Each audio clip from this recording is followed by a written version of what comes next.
우리 함께 신명기 17장에 있는 말씀 우리 같이 보도록 하시겠습니다. 신명기 17장에 있는 말씀입니다.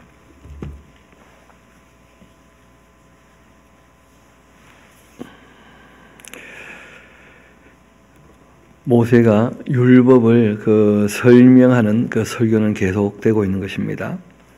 하나님을 대할 때에 조금 정성을 들이도록 그렇게 이제 부탁을 하고 계시는데요. 흠이나 악질이 있는 소와 양은 아무것도 내 하나님 여호와께 드리지 말지니 이는 내 하나님 여호와께 가증한 것이 됨이니라. 실제로는 경외심도 없이 정성도 없으면 상대를 멸시하는 것이죠, 그렇죠? 그러면 다 가증하고 만다 하고 말씀하신 겁니다. 내 하나님 여호와께서 내게 주시는 어느 성중에서든지 너희 가운데 어떤 남자나 여자가 내 하나님 여호와의 목전에 악을 행하여 그 언약을 어기고 그리고 가서 다른 신들을 섬겨 그것에게 절하며 내가 명령하지 아니한 그 일월 성신에게 절한다 하자. 그것이 내게 알려짐으로써 너가 듣거든 자세히 조사해 볼지니 만일 그 일과 말이 확실하여서 이스라엘 중에 이런 가증한 일을 행함이 있으면 너는 그 악을 행한 남자나 여자를 내 성문으로 끌어내고 그 남자나 여자를 돌로 쳐 죽이되 죽일 자를 2사람이나 3사람의 증언으로 죽일 것이요 한 사람의 증언으로는 죽이지 말 것이며 이런 자를 죽이기 위하여서는 증인이 먼저 그에게 손을 댄 후에 뭇백성이 손을 댈지니라. 너는 이와 같이 하여 너희 중에서 악을 제할지니라. 그러니까 징벌이 목적이 아닙니다. 징벌하시는 목적이 있다는 거예요. 그게 바로 악을 제거하는 거예요. 악을. 그래서 보통 일벌백계라 그런 말씀하지 않습니까? 그러니까 한 명에게 벌을 줌으로 100명에게 경계를 삼아서 다른 사람이 더 이상 죄짓지 않게 하는 그 징벌의 이유는 거기 있습니다. 그 사람을 고통스럽게 하는 것 자체가 무슨 의미가 있겠습니까? 죄를 지었는데 그 죄 지은 사람을 고통스럽게 한다고 해서 그 사람의 죄가 벗겨지는 것도 아니고 그 사람이 이제 돌이킬 수 있는 기회를 삼는다면 다행이겠습니다만은 그 실상은 악을 제거하는 것이 그게 이제 목적이 됩니다. 또 너희 성중에서 서로 피를 흘렸거나 다투었거나 구타하였거나 솔간에 고소하여 너가 판결하기 어려운 일이 생기거든 너는 일어나 내 하나님 여호와께서 택하실 곳으로 올라가서 레위 사람 제사장과 당시 재판장에게 나아가서 물어봐라. 그리하면 그들이 어떻게 판결할지를 내게 가르칠 것이다. 여호와께서 택하신 곳에서 그들이 내게 보이는 그 판결의 뜻대로 내가 행하되 그들이 내게 가르치는 대로 삼가 행할 것이니 곧 그들이 내게 가르치는 그 율법의 뜻대로 그들이 내게 말하는 판결대로 행할 것이고 그들이 내게 보이는 판결을 어겨 좌로나 우로나 치우치지 말 것이니라. 거기 보면 참 특별한 표현이 있지 않습니까? 율법의 문구대로 이렇게 된 게 아니고요. 율법의 무엇대로요? 뜻대로. 그러니까 원래 말씀하신 의도라 그러죠. 그렇죠? 하나님의 그 뜻을 우리가 이해하고 그리고 실행을 해야지 문자를 가지고 그대로 밀어붙이는 것은 위험할 수 있다는 거예요. 게다가 또 십계명이라든지 구약의 이 율법은 최소한의 기준 정도니까 그래서 성경이 우리에게 말씀하시는 것은 그 성경을 가지고 이제 공부하게 되는 레위 사람들 그들에게 가서 그 말의 뜻을 확실히 물어보고 그리고 그 삶을 살아가라 하고 말씀하십니다. 11절 다시 봅시다.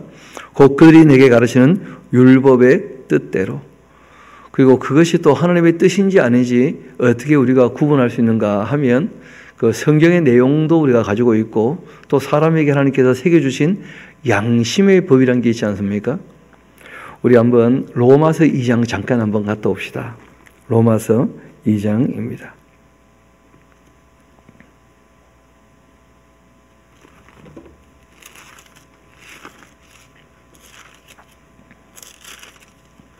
(14절) 15절 한번 읽어드리겠습니다. 율법이 없는 이방인이 본성으로 율법의 일을 행할 때에는 이 사람은 율법이 없어도 자기가 자기에게 율법이 되나니 이런 이들은 그 양심이 증거가 되어 그 생각들이 서로 혹은 고발하며 혹은 변명하여 그 마음에 새긴 율법의 행위를 나타내느니라.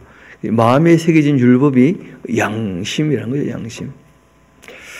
그래서 우리가 그 모든 사람이 양심적이면 참 좋겠는데 문제는 비양심적인 사람이 있습니까? 없습니까?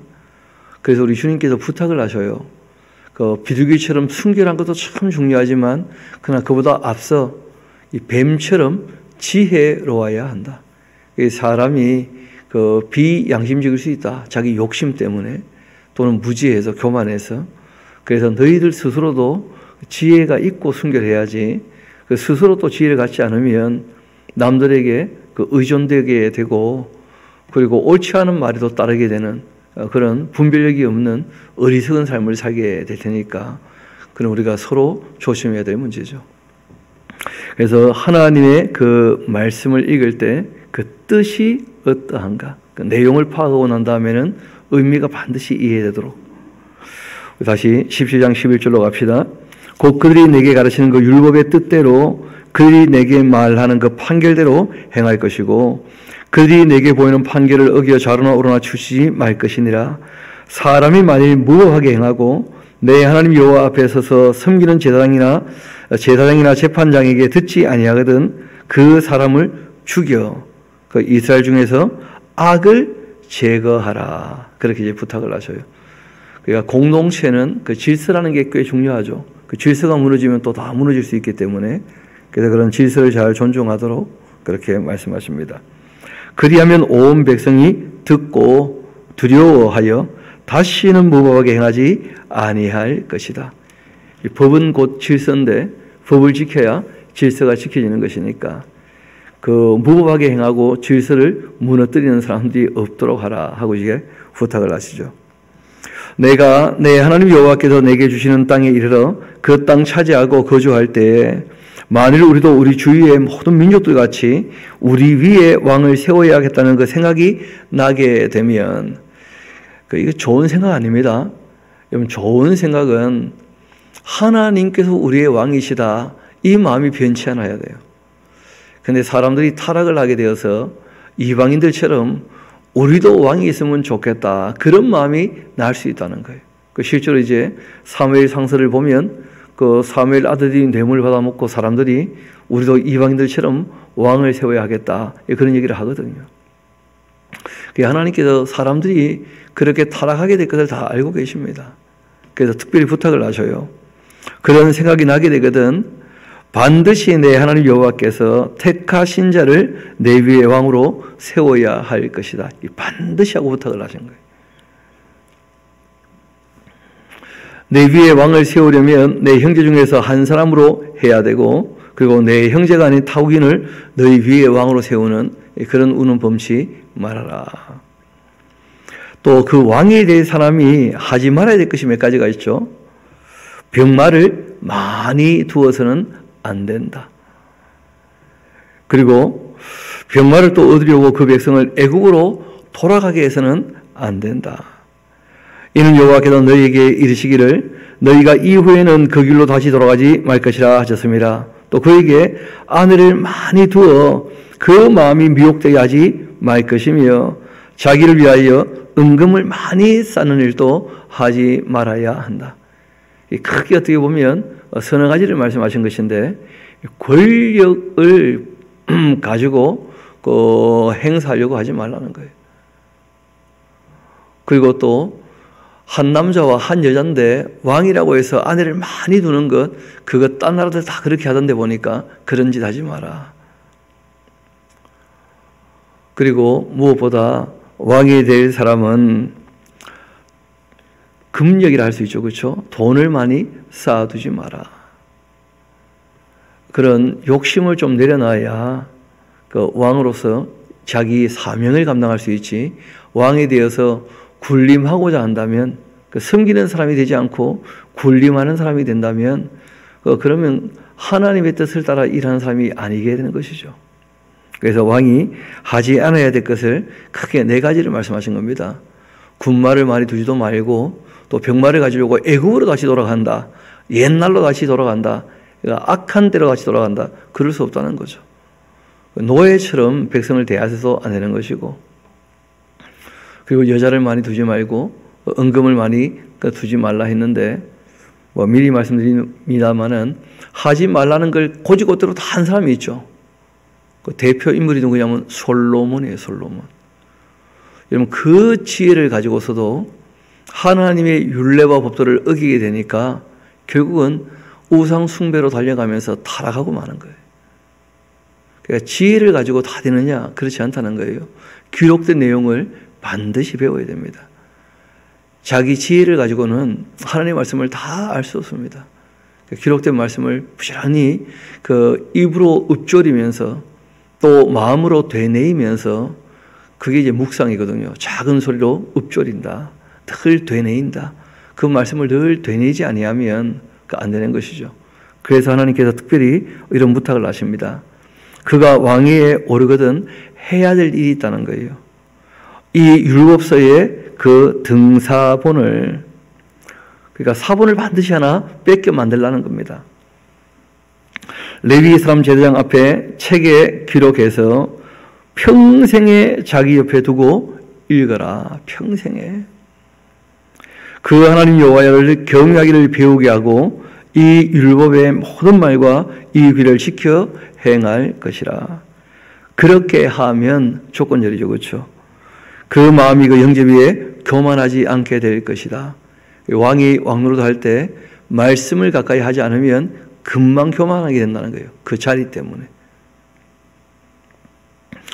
이 명령에서 떠나 좌로나 우로나 치우치지 아니하리니 이스라엘 중에서 그와 그 자손이 왕위에 있는 날이 장구하게 될 것이다. 그러니까 말씀을 늘 봐야 2가지 마음이 깨끗하게 되면서 2가지 우리가 자세를 갖게 되는데, 하나는 하나님을 경외하는 자세를 늘 갖게 됩니다. 말씀을 가까이 하면. 2번째는 말씀을 가까이 해야 사람에게 우리가 겸손하게 대할 수 있는 자세가 있게 되는 거예요. 교만하지 않고. 그 2가지 자세는 굉장히 중요한 것이거든요. 이어봅시다. 18장. 레위 사람 제단과 레위의 온 지파는 이스라엘 중에 분깃도 없고 기업도 없을지니 그들은 여호와의 그 화제물과 그 기업을 먹을 것이라. 그들이 그들의 그 형제 중에서 기업을 가지지 않을 것은 여호와께서 그들의 그 기업이 되심이니 그들에게 말씀하신가 같으니라. 제사장이 백성에게서 받을 몫은 이러하니 곧 그 드리는 제물의 그 소와 양이나 그 앞다리나 2 볼과 위라.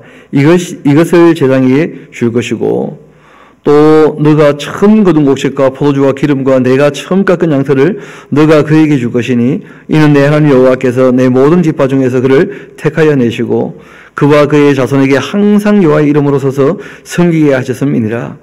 이스라엘 온 땅 어떤 성읍에서든지 거주하는 레위인이 간절한 소원이 있어서 그가 사는 곳을 떠날지라도 여호와께서 택하신 곳에 이르면 여호와 앞에선 그 모든 형제 레위인과 같이 그 하나님 여호와의 이름으로 섬길 수 있나니 그 사람의 몫은 그와 같을 것이고 그가 조상의 것을 판 것은 별도의 소유니라.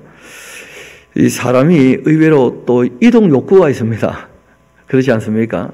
걸어 다니거나 차 타고 다니거나 자꾸 어디 가고 싶어하는 마음이 다 있는 거예요. 그러니까 레위 사람들에게는 48개 성읍을 다 나눠줬지 않습니까? 그러니까 어떤 레위인이 다른 성읍에서 일하고 싶다 하고 갈 때 굳이 말리지 마라. 그렇게 이제 말씀을 하신 겁니다.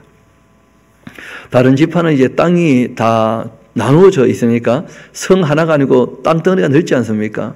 그러니까 뭐 어디든지 이동할 수 있고 또 시집 장가도 마음대로 뭐 다른 집하고 할 수 있는 입장이 될 텐데, 레위인은 48개 성읍이 딱 나누어져 있고 48개에 흩어놨기 때문에 그 성을 못 벗어나는가? 그러지는 않다 하고 이제 말씀하신 거예요. 9절 봅시다. 내 하나님 여호와께서 내게 주시는 그 땅에 들어가거든 너는 그 민족들의 가증한 행위를 본받지 말아야 한다. 그 민족들의 가증한 행위들이 있다는 거예요. 그의 아들이나 딸을 불 가운데로 지나게 하는 자, 또 점쟁이, 또 길흉을 말하는 자, 요술하는 자, 또 무당, 진언자, 신접자, 이 박수, 초혼자 너희 가운데 용납하지 마라. 그러니까 아들과 딸을 불 가운데 지나게 한다는 것은 그 당시 전쟁을 하거나 자기의 소원이 있으면 그 아들, 딸들을 제물로 바치는 거예요. 여러분, 의외로 고대 사회에서는 그 어린 아이들을 인간으로 인격적으로 대우하지 않았기 때문에 자기 욕심을 가지고 자기 소유로 여겨서 죽이기도 하고 불태우기도 하고 버리기도 하고, 그 유럽의 역사를 봐도 그런데 그 12세기, 3세기 그 자료들을 보면 그 귀족들은 그 자녀들의 그 숫자가 평균 그 5.9명쯤 된다 그래요. 반면에 그 농부들은 자녀들이 유아가 죽지 않고 살아남아서 성인이 될 수 있는 그 비율이 2.0 정도밖에 안 된다는 거예요. 무슨 말이냐면 그때는 뭐 피임이나 이런 게 없으니까 애들은 많이 태어날 거 아닙니까? 근데 돈 많은 귀족들은 애들이 대부분 다 사는데, 그런데 농부의 자식들은 살아남지 못하고 죽는 일이 너무 많았다는 거예요. 실제로는 또 애가 태어나면 그 먹여 살릴 게 걱정되어서 죽여버리기도 하고 그랬다는 거예요. 지금도 인도에는 뭐 여자 아이들 태어나면 그 몰래 죽이는 일들이 또 아직도 있어가지고 그 가끔 신문에 나고 하는 것을 보게 되거든요. 그 자기 욕심 때문에 그 아이들의 생명을 함부로 대하는 그런 나쁜 일들이 꽤 있었다는 것이죠. 그렇게 하면 안 된다고 부탁하십니다. 또 점치는 일들, 하나님께서 우리에게 양심을 주시고 율법을 주셨으면 이 땅에서 하나님의 율례와 보도를 따라 살면 그뿐일 텐데 점쟁이를 찾아가서 어떻게 해야 됩니까? 이런 거 물어보는 게 웃긴다는 거예요. 그 어떻게 하기는 뭘 어떻게 해요? 양심을 따라 결정하면 되지. 근데 자꾸 그런 걸 봐서 물어보는 사람들 있거든요. 목사한테 와서도. 목사님, 제가 어떻게 하면 좋을까요? 어떻게 하면 좋겠습니까? 어떻게 하면. 본인의 일은 본인이 말씀을 읽고 듣고 배우면서 양심을 쫓아 결정하면 돼요. 근데 그런 걸 자꾸 이상하게 물어보려고 하면 문제가 생기는 것이죠. 그래서 우리가 욕심을 따라 결정할 것인가, 양심을 따라 결정할 것인가. 그 점쟁이를 찾아가는 이유는 딴 데 있는 게 아닙니다. 욕심을 따르고 싶은데 양심이 걸리니까. 그래서 그러는 거거든요. 그리고 또 앞날의 일에 대해서 길흉을 점치고 그러지 말라는 거예요. 왜냐하면 하나님께서 일부러 두 가지 일을 병행케 하십니다. 우리 한번 전도서 7장 같이 한번 봅시다. 하나님께서 우리 인생이 무엇인지 말씀하신 내용들을 다시 한번 또 마음에 새겨보면 좋겠습니다. 전도서 7장 같이 한번 봅시다.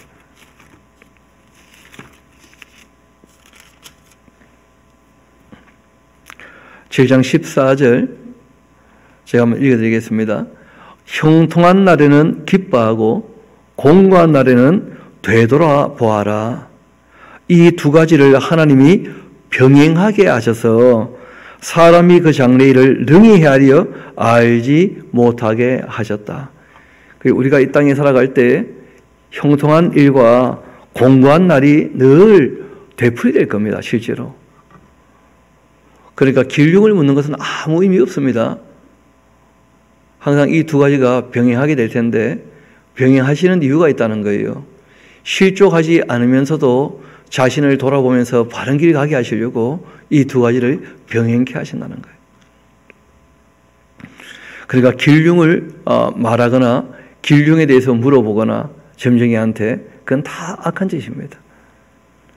우리가 양심을 쫓아 말씀을 따라 살면 충분하니까 그런 것은 이방 사람들이나 하는 짓이고 우상을 섬기는 사람들이 하는 일이 그런 것이라는 거죠. 또 요술을 하는 자, 이 무당, 요술이라는 게 딴 게 아니고 남을 속여서 자기 이익을 챙기는 사람을 얘기하는 거죠. 그 당시에는. 지금이야 뭐 이 마술하는 게 그 재미인데, 근데 이 당시에는 재미를 넘어서서 이 사람을 속여서 자기 욕심을 채우는 그런 일이었거든요. 제가 봤을 때 지금도 뭐 그렇게 좋아할 필요 없지 않겠나 싶어요. 마술이라는 말 자체가 기분 나쁜 말입니다. 마술이 무슨 말이 준말이냐면 마귀의 기술의 준말이에요. 그럼 마귀의 기술 뭐 너무 좋아할 필요 없죠. 뭐. 이어봅시다. 진언자, 이 진언자는 자기가 어떤 주문을 외워서 자기 욕심으로 신을 움직이려고 하는 것, 이걸 진언이라 그래요. 뜻모를 말을 자꾸 되풀이해가지고 그 연불위원다 그런 말 하지 않습니까? 진언하지 말라는 거예요. 또 신접자, 박수, 초혼자 너희 가운데 용납하지를 말아라. 이런 일을 행하는 모든 자 여호와께서 가증히 여기시나니 이런 가정한 일로 말미암아 내 하나님 여호와께서 그들을 내 앞에서 쫓아내시느니라. 너는 내 하나님 여호와 앞에서 완전해야 할 것이다. 너가 쫓아낼 이 민족들은 길흉을 말하는 자다. 율법도 없이 양심을 따르지 않고 자기가 좋으면 다 좋은 것처럼 그렇게 착각하는 사람들이에요. 길흉을 말하는 자들이에요. 점쟁이의 말을 또 듣는 모양인데 너에게는 너의 하나님 여호와께서 이런 일을 용납치 아니하신다. 왜냐하면 그 크신 은혜로 진리를 알려주셨기 때문에 그 진리를 따라 살라는 거예요. 사랑함으로써. 내 하나님 여호와께서 너희 가운데 내 형제 중 너를 위하여 나와 같은 선지자 하나를 일으키실 텐데 너희는 그 말을 들을지니라. 이것이 곧 내가 총회의 날에 호렙산에서 내 하나님 여호와께 구한 것이기도 한데 곧 너가 말하기를 내가 다시는 내 하나님 여호와의 음성을 듣지 않게 하시고 다시는 이 큰 물을 보지 않게 하소서 두렵건대 내가 죽을까 하나이다. 그렇게 하매 여호와께서 내게 이르시되 그들의 말이 옳도다. 내가 그들의 그 형제 중에서 너와 같은 선지자 하나를 그들을 위하여 일으킬 것이고 내 말을 그 입에 두리니 내가 그에게 명령하는 것을 그가 무리에게 다 말할 것이다. 누구든지 내 이름으로 전하는 내 말을 듣지 아니하는 자는 내게 벌을 받게 될 것이다. 요거 18절 19절은 좀 박스를 쳐놓으시고요. 모세처럼 하나님 말씀을 가지고 와서 율법을 완성하신 분이 누구냐면 예수님이셔요. 예수님.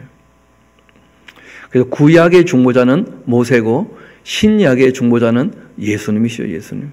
예수님이 오셔서 이 율법을 완성하신 겁니다. 그리고 이어 말씀하십니다. 만일 하고 어떤 선지자가 내게 전하라고 명령하지 아니한 말을 제 마음대로 내 이름으로 전하든지, 그러니까 가짜들도 얼마든지 있다는 겁니까? 없다는 겁니까? 얼마든지 있어요. 진짜와 가짜를 어떻게 구별할 것인가? 제일 첫 번째는 하나님 주신 말씀을 곧이곧대로 하느냐 하지 않느냐, 이게 제일 중요한 거죠.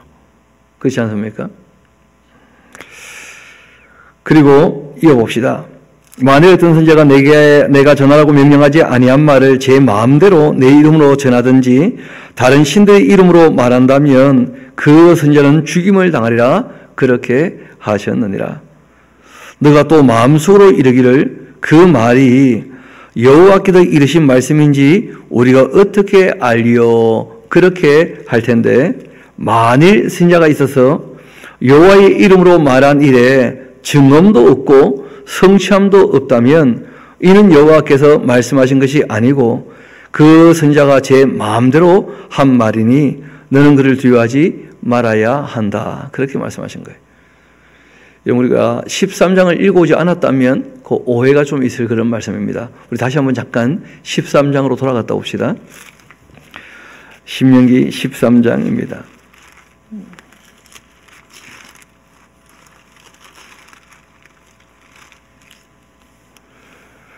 미래를 점쳐가지고 알아맞추면 그러면 다 선지자냐, 그런 식으로 말씀하는 게 아니라는 거예요. 우리 13장에 먼저 배경이 있는 것이니까 그 내용을 먼저 봅시다. 너희 중에 선지자나 꿈꾸는 자가 일어나 이적과 기사를 내게 보이고 그가 너희에게 말한 그 이적과 기사가 이루어지고 너희가 알지 못하던 다른 신들을 우리가 따라 섬기자고 할지라도 너는 그 선지자나 꿈꾸는 자의 말을 청종하지 마라. 이는 너희 하나님 여호와께서 너희가 마음을 다하고 뜻다 하여 너희 하나님 여호와를 사랑하는 여부를 알리하사 너희를 시험하는 것이다. 4절은 같이 한번 읽어봅시다. 시작.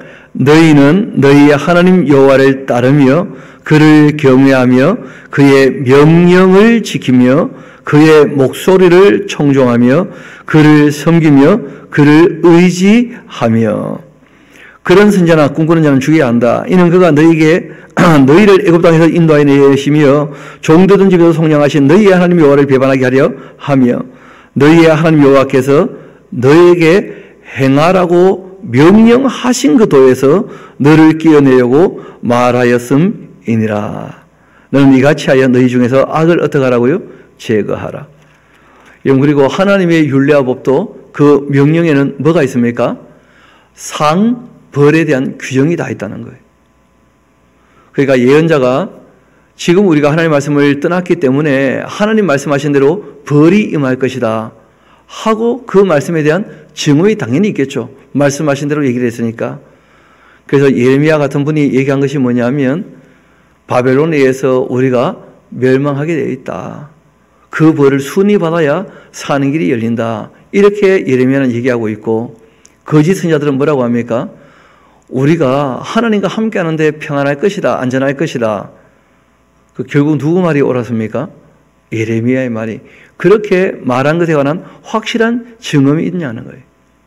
왜냐하면 기록된 말씀이 먼저 있기 때문에 하나님 말씀을 맡아 있는 사람들은 하나님 말씀을 따라 어떻게 살면 복 받는지, 어떻게 살면 저주가 임하는지 다 압니까? 모릅니까? 말씀하셨으니까 그 말씀에 순종하면 복 받는 것이고 그 말씀에 순종하지 않으면 뭐가 임하는 거예요? 저주가. 그런 것이죠.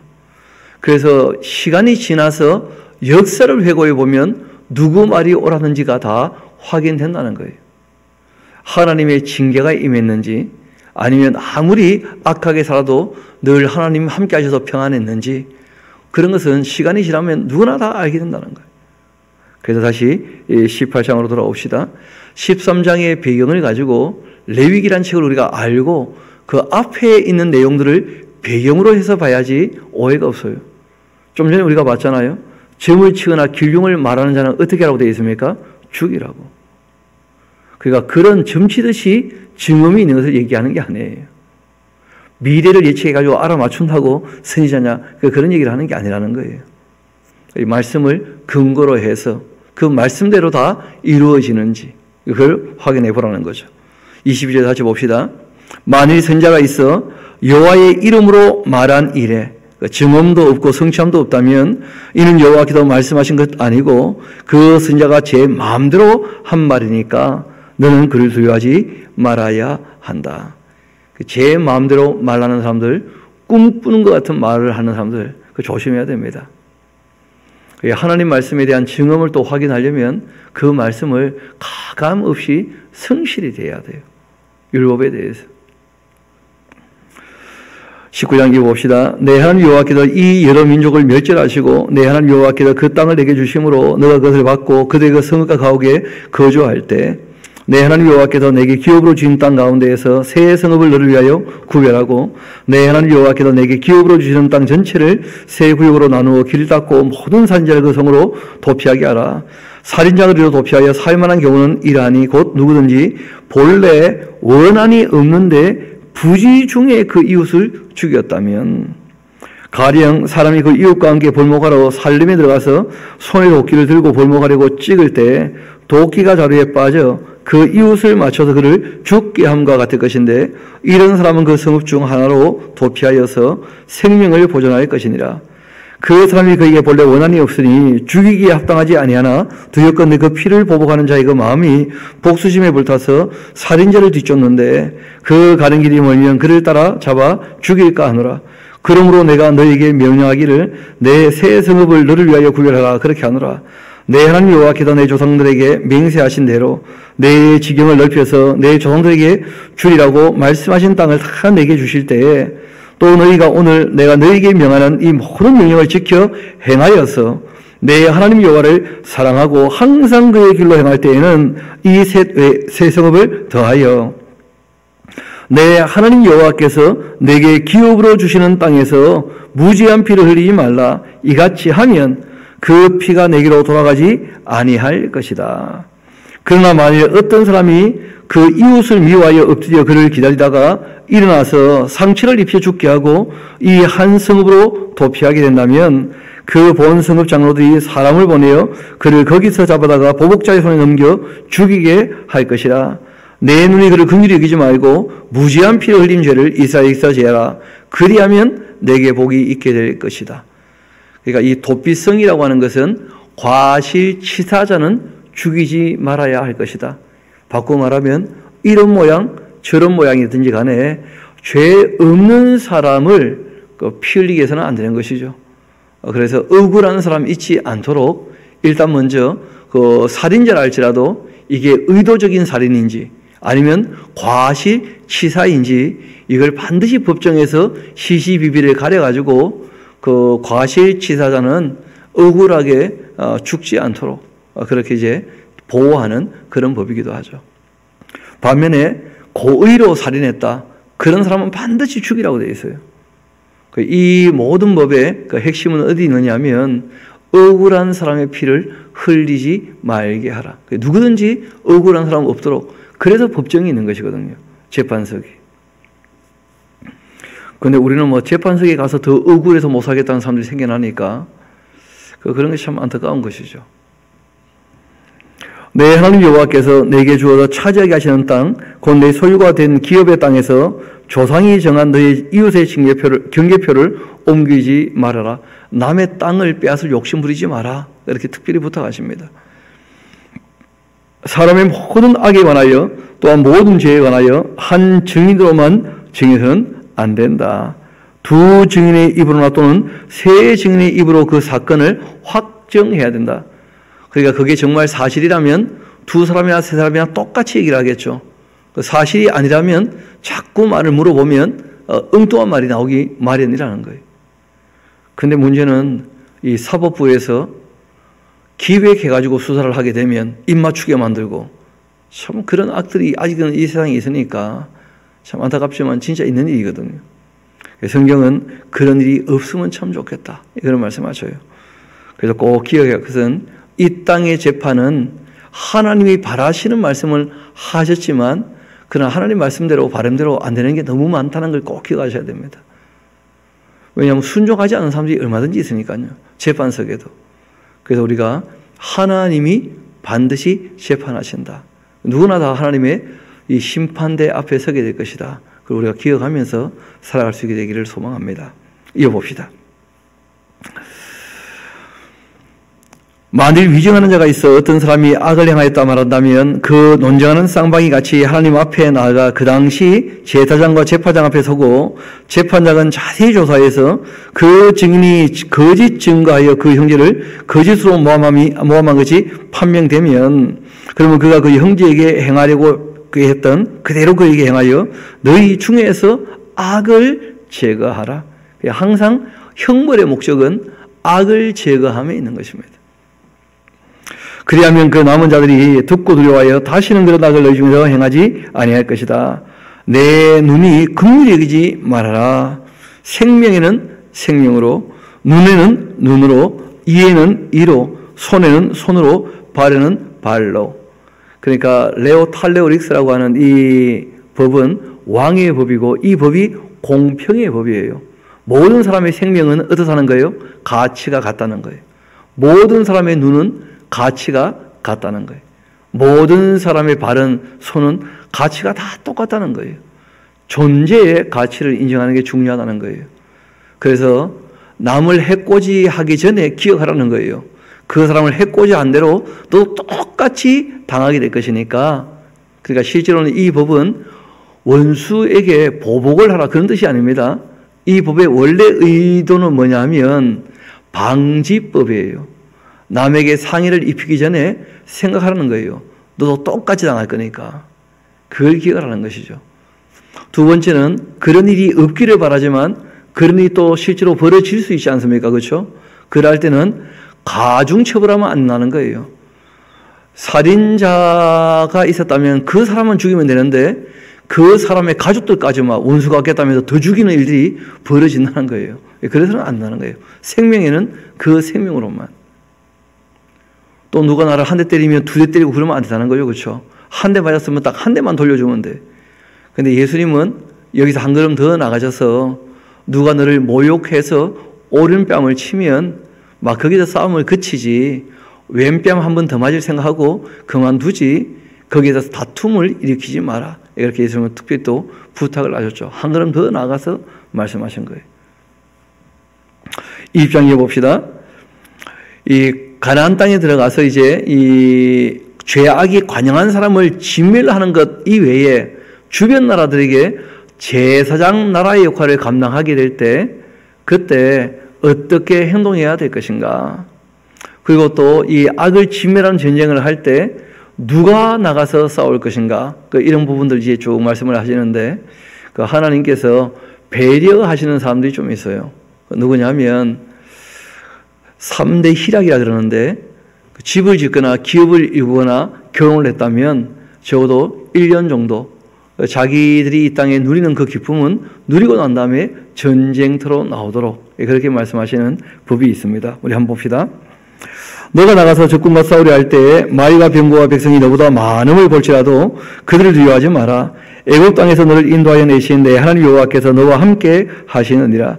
너희가 싸울 곳이 가까이 가면 그럼 제사장은 백성에게 나아가서 고하여 그들에게 말하여 이르기를 이스라엘아들아 너희가 오늘 너희 그 대적과 싸우려고 나왔으니 마음에 금되지 말며 두려워하지 말며 젖떨지 말며 그들로 말미암아 놀라지 말아라. 왜냐하면 이 전쟁은 하나님 전쟁이거든요. 악을 도말하는 전쟁은. 너희 하나님 여호와는 너희와 함께 행하시며 너희를 위하여서 너희 적군과 싸우시고 구원하실 것이라. 그렇게 하라. 하나님의 전쟁이다. 이 악을 도말하는 전쟁은 그러니까 악한 자들을 맞지 말라는 거예요. 두려워하지 마라. 그렇게 부탁하시죠. 책임자들은 백성들에게 말하여 이르기를 새 집을 건축하고 낙성식을 행하지 못한 자가 있냐? 그는 집으로 돌아가라. 전사하면 타인이 낙성식을 행할까 하니까 포도를 만들고 그 과실을 먹지 못한 자가 있냐? 그는 집으로 돌아가라. 전사하면 타인이 그 과실을 먹을까 하노라. 여자와 약혼하고 그와 결혼하지 못한 자가 있느냐? 그는 집으로 돌아가라. 전사하면 타인이 그를 데려갈까 하노라 하면서. 그러니까 이런 기쁨은 재미있게도 천국에는 없는 기쁨이에요. 천국에는 시집가고 장가가는 거 있습니까? 없습니까? 그거 없잖아요. 천국에는 집을 지어요, 안 지어요? 예수님이 다 지어놓기로 하셨거든요. 뭐 천국에서 농사 짓겠습니까? 그러니까 이런 일들은 천국에서는 누리지 못하고 이 땅에서 누릴 수 있는 즐거움이라는 거예요. 하나님께서 그런 기쁨이나 즐거움 빼앗을 마음 전혀 없다는 거예요.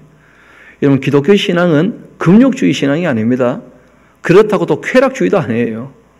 하나님께서 우리를 유쾌케 하시는 날은 기뻐하라는 거예요. 형통한 날에는 어떻게 하라고요? 즐거워하라고. 공고한 날은 자기를 되돌아보라고.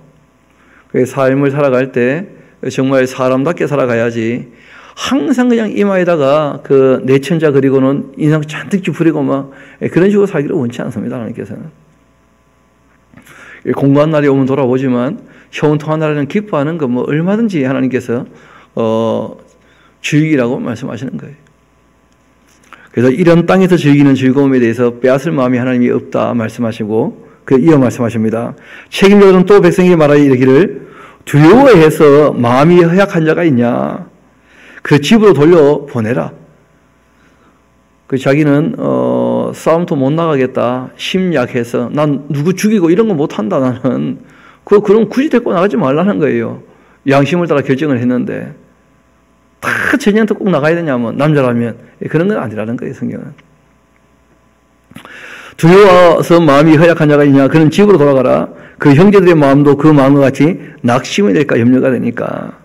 백성이 이르기를 마친 후 군대의 지휘관들을 세워 무리를 거느리게 할지니라. 그리고 너가 어떤 성읍으로 나가 치려할 때 악을 도말하는 것 이외에 주변 성읍들을 얘기하는 것이죠. 그 성읍에 먼저 화평을 어떻게 하라고요? 선언하라. 먼저 복음을 전하라는 거예요. 복음을. 제사장을 하니까 그 성읍이 만약 화평하기로 화답하고 또 회답하고 또 너를 향하여 성문을 열거든 그 모든 주민들에게 너에게 종을 바치고 너를 섬기게 하라. 개선의 여지가 있는 것이죠.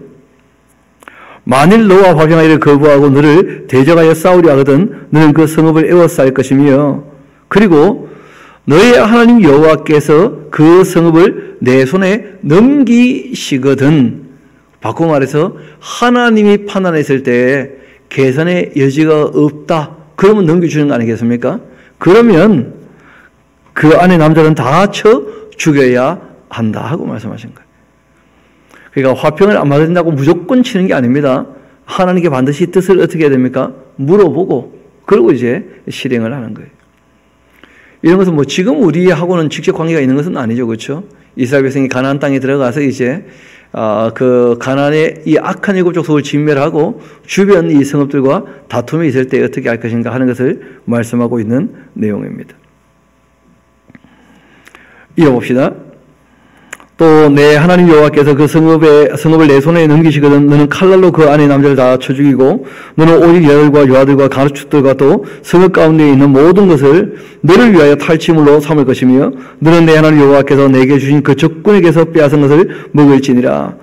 너가 너에게서 멀리 떠난 성읍들 곧 이 민족들에게 속하지 아니한 성읍들에게는 이같이 행하려니와 오직 내 하나님 여호와께서 내게 기업으로 주시는 이 민족들 성읍에서는 여자를 살려두고 애 살려두고 안 된다.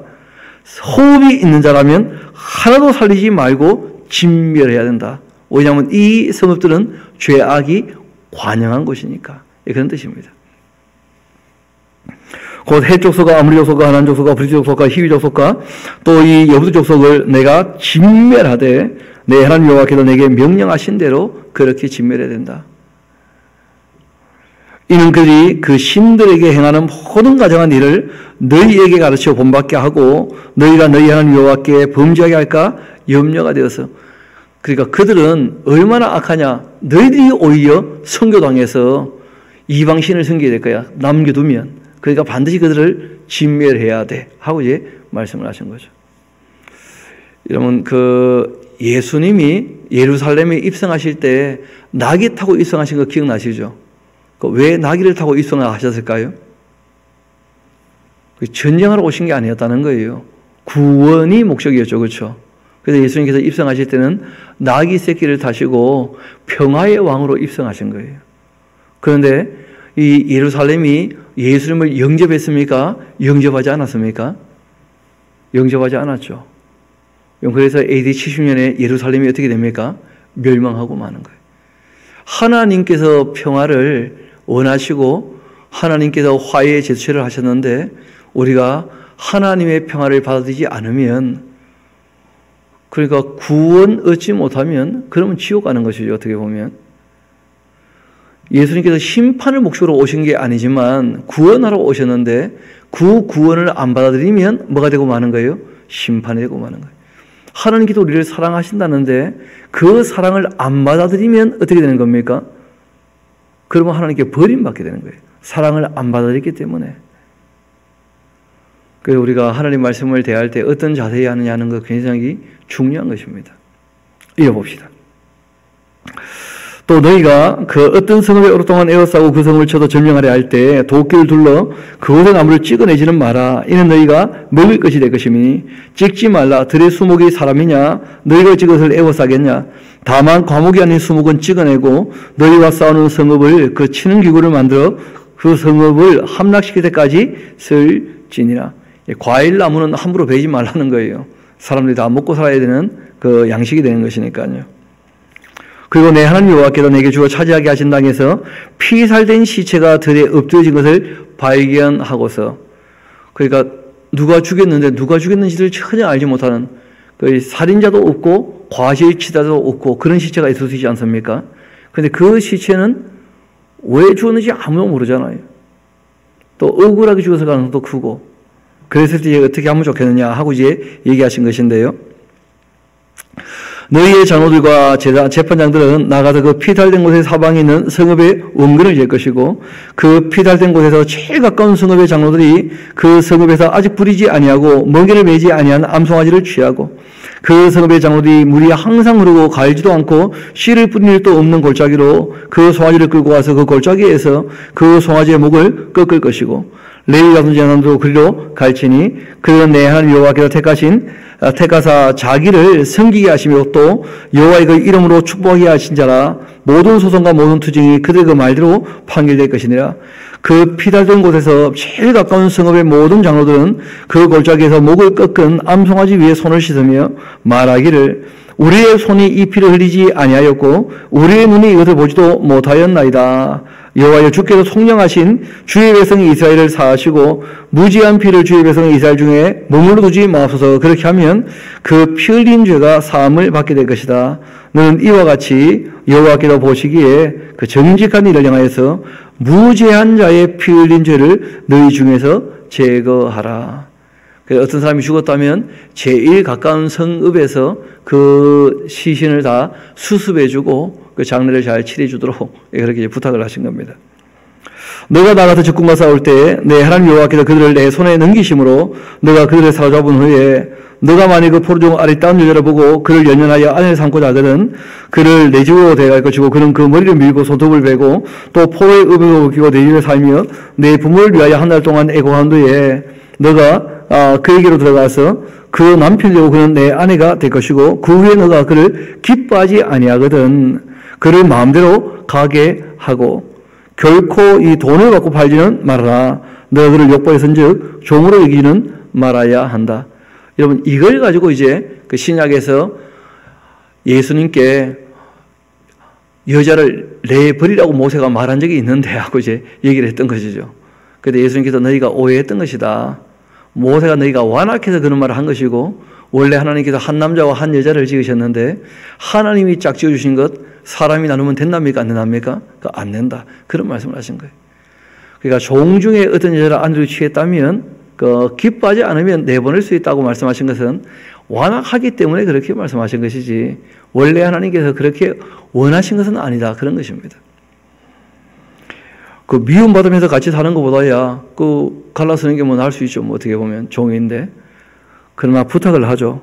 돈 받고 팔거나 종처럼 여기면 안 된다. 절대. 하고 이제 부탁을 하셨습니다. 15절 봅시다. 또 어떤 사람이 두 아내를 두었는데 두 아내 두면 안 됩니다. 그렇죠? 너무나 당연한 얘기죠. 근데 이미 이 문화적으로 그런 일이 익숙한 그런 시대였기 때문에 하나님께서 그 차선책을 말씀하시는 거예요. 이미 최선은 창세기에 다 말씀하지 않습니까? 한 남자와 한 여자 둘이 하나가 되는 것이라고요. 어떤 사람이 두 아내를 두었는데 하나는 사랑받고 하나는 미움받다가 그 사랑을 받는 자, 미움받는 자 둘 다 아들을 낳았다 하자. 그 미움받는 자의 아들이 장자면 자기 소유를 그 아들들에게 기업으로 나누는 날 그 사랑받는 자의 아들을 장자로 삼아 참 장자고 미움받는 자의 아들보다 앞세우지 말아라. 반드시 그 미움받는 자의 아들을 장자로 인정해서 자기의 소유에서 그에게는 두 몫을 줄 것이니 그는 자기의 기르기 시작이라 장자의 권리가 다 그에게 있는 것 아니냐. 그렇게 이제 말씀하신 겁니다. 그 가정의 질서를 세우는 거죠. 뭐 쉽게 말하면 그 질서가 없으면 엉망이 되고 마니까. 사람에게 완악하고 폐역한 아들이 있는데 그 아버지의 말이나 그 어머니의 말을 순종하지 않고 부모가 징계도 순종하지 아니하고 부모가 징계도 순종하지 아니하거든 그 부모가 그를 끌고 성문에 이르러 그 성읍 장로들에게 나아가서 그 성읍 장로들에게 말하기를 우리 이 자식이 완악하고서 폐역하여 우리의 말을 듣지 아니하고 방탕하여 수레 당기자 하면 그 성읍의 모든 사람이 그를 돌로 쳐 죽여버려라. 이같이 너희 중에서 악을 제거하라. 여러분 애가 부모 말을 얼마나 안 들었는지 부모가 고발할 정도가 되었다.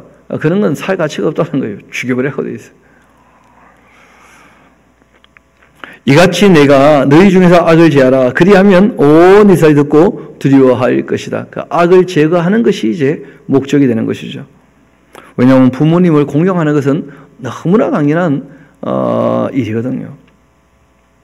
또 사람이 만일 죽을 죄를 범함으로써 내가 그를 죽여 나무에 달거든. 여러분 그러니까 전제가 있었다는 거예요. 나무에 달렸다고 해서 전부 다 저주받은 존재냐? 아니죠. 자기 죄로 나무에 달렸다면 저주받은 사람이 맞지만 자기의 죄가 아닌데 나무에 달리는 일도 있을 수 있잖아요. 그렇죠? 억울하게 또는 예수님처럼 다른 사람의 죄를 대속하시려고 택한 모든 사람들의 죄를 대속하시려고 나무에 달릴 수도 있거든요. 당연히 그렇게 나무에 달렸다면 그 저주받은 분이 아니죠. 당연히. 대속해 주신 그러한 사건이죠.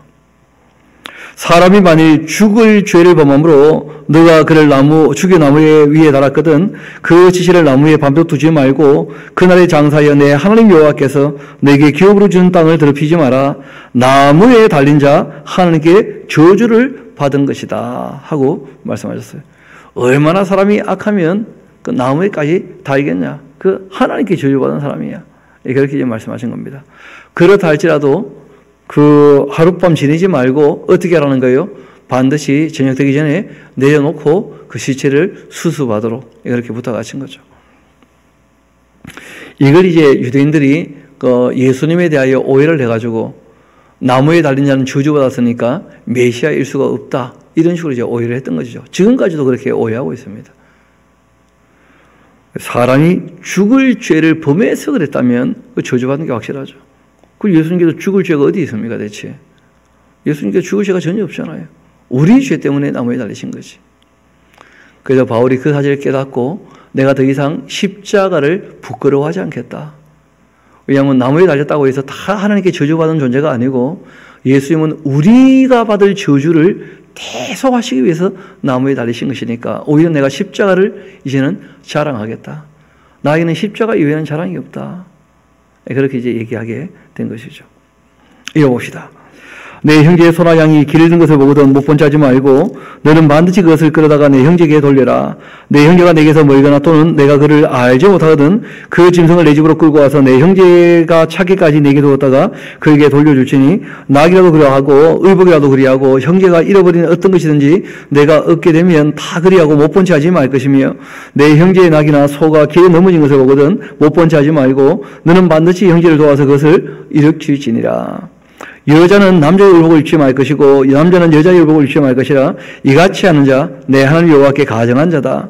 또 길 가다가 나무에나 땅에 있는 새 보금자리에 이 새 새끼나 알이 있고 또 어미새가 그 새끼나 알을 품는 것을 보면 그 어미새와 새끼를 아울러 취하지 마라. 그러면 대가 다 끊어져 버리는 것이니까 어미는 반드시 놓아주고 새끼는 취하라. 그리하면 너가 복을 누리고 장수하게 될 것이다. 또 너가 새 집을 짓게 될 때 지붕에 난간을 만들어 사람이 떨어지지 않게 해라. 그 피가 내 집에 돌아갈까 하노라. 내 포도원에 두 종류를 섞어 뿌리지 말라. 그리하면 내가 뿌린 씨의 그 열매와 또 포도원의 소선을 다 빼앗길까 하노라. 너는 소나 나귀를 결의하여 갈지 말며 또 양털과 배실과 섞어 짠 것을 입지 말지니라. 너희는 너희가 입는 겉옷에 내 귀에 술을 만들지니라. 지금 쭉 이렇게 말씀하시는 내용은 다 뭐 딴 것이 아니고요. 형제를 도와야 된다. 어려움 당하면 못 본 체 하지 말고 어떻게 하라고요? 도와줘야 된다. 실제로는 원수를 알지라도 배고파하면 먹여야 되고 목말라면 물을 마셔야 되고 원수가 짐을 지고 가다가 너무 무너지게 되면 그 다시 일으켜서 다 짐을 실어주고 원수의 만약에 이 낙이나 소가 웅덩이에 빠지면 같이 끌어내주고 더불어 살아가는데 원수라고 해서 어떻게 굴면 안 된다는 거예요. 예수님은 원수를 사랑을 하신 것이 그런 뜻이거든요.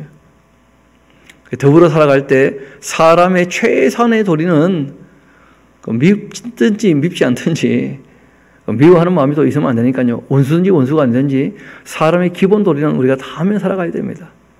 인격적으로 사람을 대하는 자세 꼭 필요한 것이죠. 그리고 새를 먹어도 새끼나 어미라 한꺼번에 먹는 그런 만행은 저지르지 마라. 이렇게 부탁을 하시죠. 그러면 더 이상 먹을 것도 없게 될 테니까요. 그리고 집을 지으면 사람들을 보호하고 안전하기 위해서 울타리를 반드시 만들라는 거예요. 난간을. 난간에서 떨어지는 수가 있으니까 난간이 없으면. 그래서 반드시 사람들의 안전을 위해서. 성경을 보면 생명을 참 소중히 여긴다는 것을 알 수가 있습니다. 집을 지을 때는 반드시 난간을 만들도록. 그리고 하나님 순상을 좋아하시니까 섞어 뿌리지 말고 그리고 소와 나귀를 함께 묶어가지고는 박하게 하는 그런 어리석은 짓 하지 말라는 거죠. 또 양털 배실 섞어 짜지 마라. 왜냐하면 이 당시에는 섞어 짜는 혼방이 굉장히 사치품이었거든요. 그래서 뭘 섞는가 하는 별로 안 좋아하시는 것 같아요. 보니까 순결하게. 그리고 겉옷에 내 귀에 술을 만들어라 하는 말이 무슨 말이냐면 옛날 사람들은 옷이 대부분 다 이렇게 치마 아닙니까? 그렇죠? 긴 치마. 거기 이제 이렇게 딸랑딸랑하는 술 같은 걸 달아놓으면 그 술을 보면서 걸음걸이나 행동 거지를 조심하게 된다는 거예요. 급하게 하지 않고. 그것이 이제 술을 달라 하는 말씀의 내용입니다. 그리고 이제 뒤로 넘어가면 또 전혀 다른 주제를 다루고 있으니까 우리가 그 13절부터는 내일 또 우리 함께 살펴보도록 하십시다. 기도하시겠습니다.